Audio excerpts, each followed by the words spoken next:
Grimm Show presents The Covers Face Off. Who did it first? Who did it best? Which version is superior? The Covers Face Off.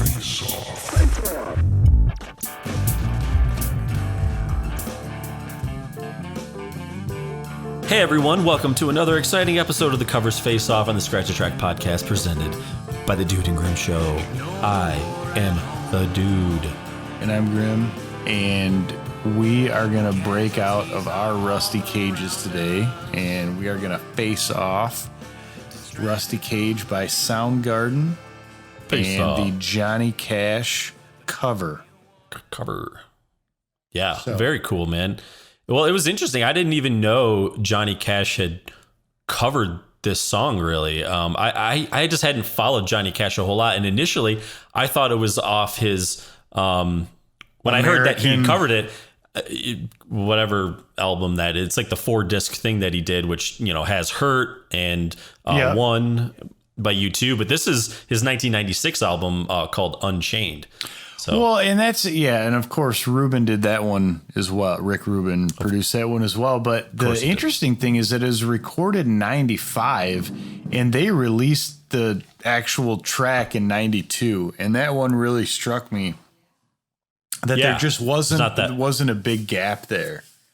Right. Yeah.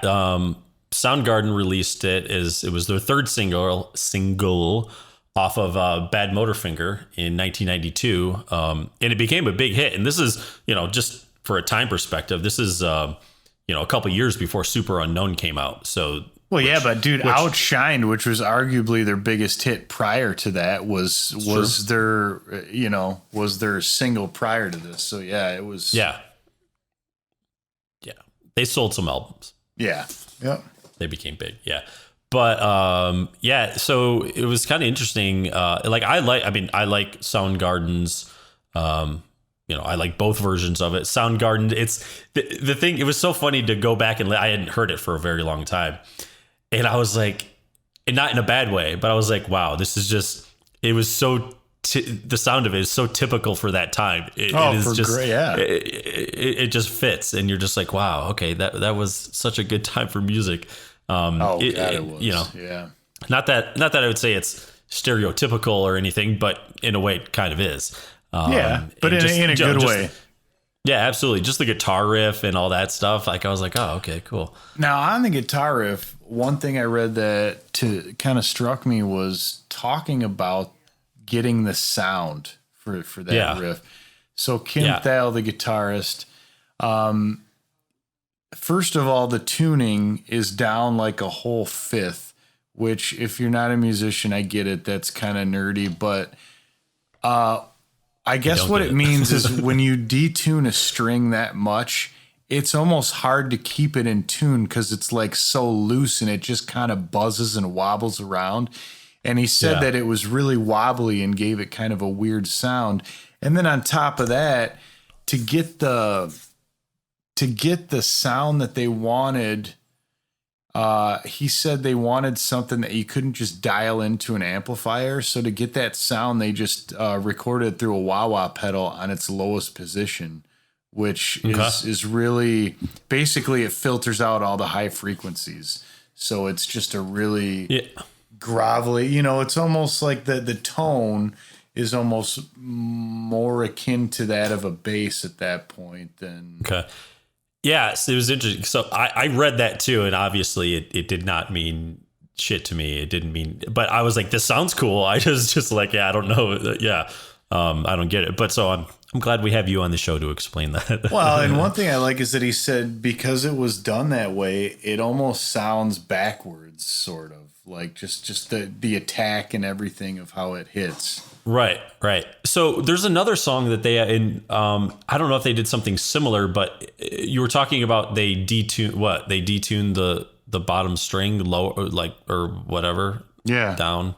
Okay. So I always found the intro on songs Head Down on Super Unknown, the opening like guitar riff just has like this kind of strange sound. I was wondering if that was something the similar. Acoustic? The acoustic part of it, or when it comes in? I think so. Yeah, the acoustic. I think it's probably a slightly lower tuning. I don't think it's that low, but it's just I think it's a slightly lower tuning, and it's just kind of a different scale. Yeah, because that song is always is one of my favorite songs off that album. Mine too. And as a non-musician, that it sounded so distinct to me, like I hadn't heard that kind of intro. Yeah, I think it's slightly detuned, but probably not quite as much as that one. If you listen to the one on Super Unknown called 4th of July, listen to that intro. That's probably detuned down that far because it is just like, it's going down. Well, this song actually was, I guess you could say, kind of won an award, but it was a part of winning an award. So this song appears on the 1994 video game Road Rash on awesome game, dude. On the 3DO video game console. And I never had that one. No, and it won their night. You're not alone. A lot of people didn't have that one. A lot of people's girlfriends are back. Events were in there. Yeah, definitely. So, but it won 3DO's 1994 Soundtrack of the Year award. So, 3DO didn't do that great, but they had their own award show. And it was actually, I will say, one thing that I found interesting. So, Trip Hawkins, I don't think any relation to Tony Hawk. Wait, that's Tony Hawk, not Tony Hawkins. Anyways. I'm way off. He was the Taylor founder Hawkins? of Taylor Hawkins. Yeah. He was the founder of Electronic Arts, so EA. Oh, okay. EA Sports. It's in the game. It's in the game. Yes. Yeah. Ever heard of him? But dude, the song was also in Grand Theft Auto San Andreas. So this song has gotten some play. Nice. I don't think Road Rash, though, as a concept for a game, gets enough credit because it's awesome, dude. You're like on a motorcycle racing against other motorcycles with implements like chains, bats, and stuff, and you're trying to knock someone off of a speeding motorcycle. Like, what? It's awesome. I think I always liked that game on Sega. I only played it on Sega, but Sega. Humming. It's going to be a long season. Yep. All right, so let's flip over to Mr. Johnny Cash's version, which is off his 1996 album, like we said, Unchained.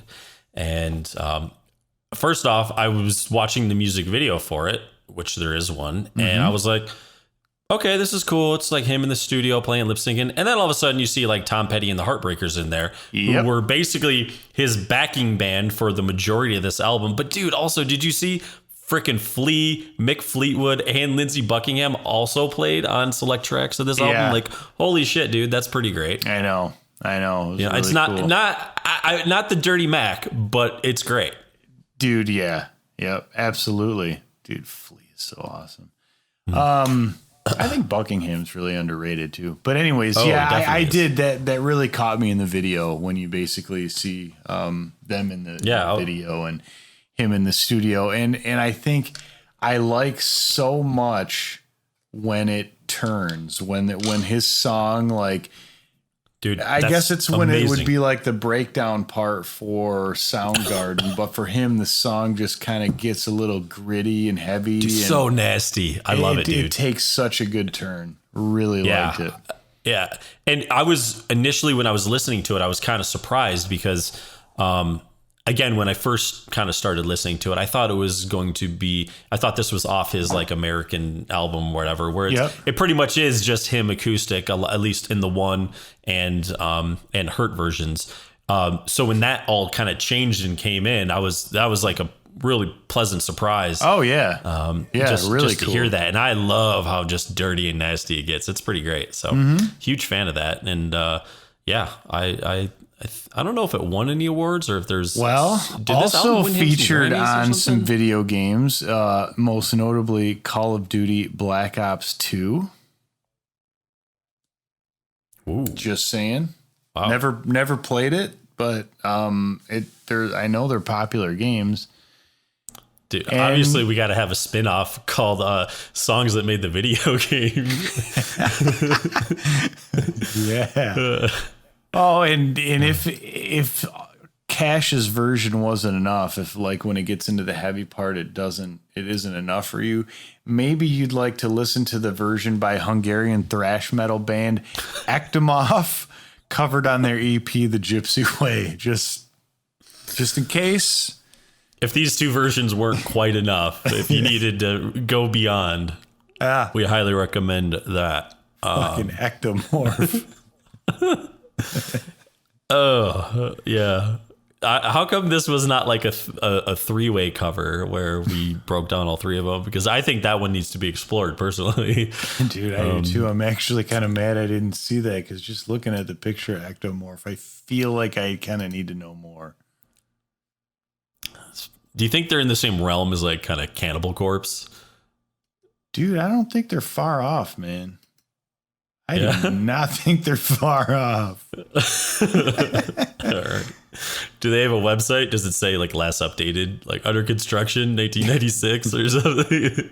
Well, we're gonna, dude. Sorry, it actually does say under update. For more info, check their official Facebook.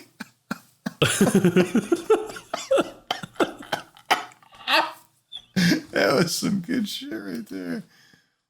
Ow. This is not scripted. We did not script this. We promise. Wow. But dude. it's interesting because they got stuff from like, 2018.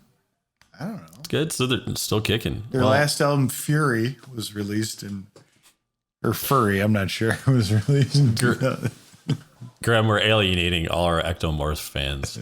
I'm sure our Mr. Bungle fans are very aware of Ectomorph. Yeah. And we'll probably be commenting below saying you guys suck. It's not so much that you really want to knock on the band, but I just kind of love how that was just thrown in at the end of the article, and it's a thrash metal version. Just that there's something awesome about that. It's not to make fun of them, dude. No, and plus for me, I just love the idea of thrash metal because it just sounds so fucking nasty when you're just like, it's not metal. It's thrash metal. Like it's its own genre, and that's really cool. That's really cool. Oh, I agree. So what do you say, Trim? Did we talk about which one we prefer yet? No. I don't think we did. I was about to wrap up the episode and we didn't even get to the the punchline. So yeah. Is it my turn or your turn? It's probably my turn. I think you're on the tee this time. I think it is. All right. So I appreciate and like both versions. I think for me, I love Soundgarden. Obviously, they came out with it first. They're one of my favorite bands, but I'm probably actually going to go with the Johnny Cash version because I think that transition is just truly exceptional. And I just really dig it, man. I really do. And plus, when I compare the bands, I'll call Johnny Cash band. I like this song by Soundgarden, but there's so many other Soundgarden songs that I like put above it. So I feel like that's why I'm going to go with Mr. Cash. Okay. Well, given the choices, I think I'm going Ectomorph on this one. No, I don't even need to listen to it. Yeah. I don't need to hear the version. I just know that's what I want. No, but in all honesty, I don't want to just side, but not like we can go into overtime on this anyways. So I would say that too, because I just think it's a creative cover. He took it into his own realm, like in the beginning of it. And then he kind of did something that I didn't expect at the end.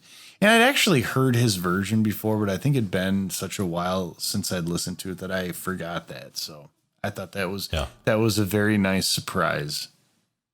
I will say I agree. Very nice surprise. Woohoo! Well, I'm glad we got Rusty. I'm glad we got out of the cage.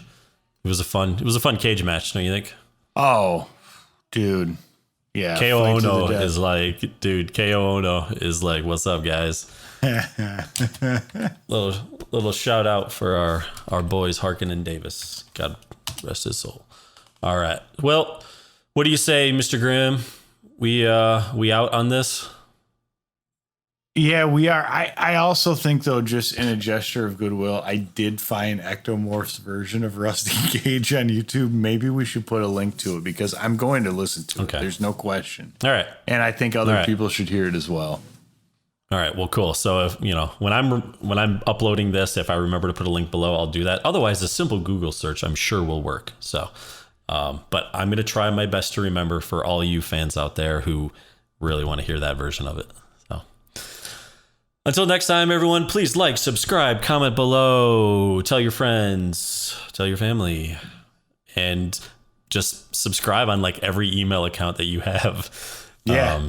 Please. Until next time, we got a great episode coming out this Wednesday. I don't know what it is because I don't have it in front of me, but I'm sure it's going to be amazing. So until next time, until Wednesday, we'll be seeing you soon.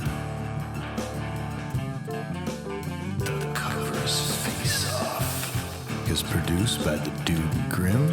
Additional music provided by More. That's .more in the Tims. TIMNZ. Copyright 2020.